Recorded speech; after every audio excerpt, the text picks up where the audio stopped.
ఏటూరు నాగరం గ్రామ సర్పంచ్ అభ్యర్థి కాకులమర్రి శ్రీలత ప్రచారం 3, 4వ వార్డులో ఉత్సాహంగా కొనసాగింది.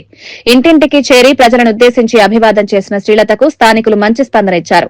గ్రామ అభివృద్ది, శుభ్రత, రోడ్లు, డ్రైనేజ్ వంటి సమస్యలపై ప్రజలు వ్యక్తం చేసిన అభిప్రాయాలను శ్రద్దగా విన్న శ్రీలత సమస్యల పరిష్కారానికి కట్టుబడి పనిచేస్తామని హామీ ఇచ్చారు. ఈ కార్యక్రమంలో 4వ వార్డు సభ్యాభ్యర్థి ఎంపెల్లి రాజు, 3వ వార్డు అభ్యర్థి బట్టు మానస కూడా పాల్గొని ప్రజల మద్దతు కోరారు. లక్ష్మణ్ బాబు అభిమానులు, మహిళా కార్యకర్తలు, గ్రామ పెద్దలు పెద్ద ఎత్తున ప్రచారంలో చేరడంతో వార్డుల్లో పండగ వాతావరణం నెలకొంది. మంచి వ్యక్తిలో చూసి ఓట్లేయాలి. మీరు అందరూ ఇన్ని రోజులు నాన్న చేసిండు, ఇప్పుడు మాకు అవకాశం.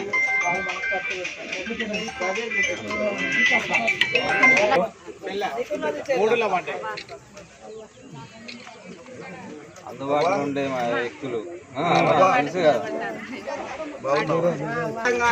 జై తెలంగాణ. ప్రదీప్ భాయ్, హ్యాపీ బర్త్డే.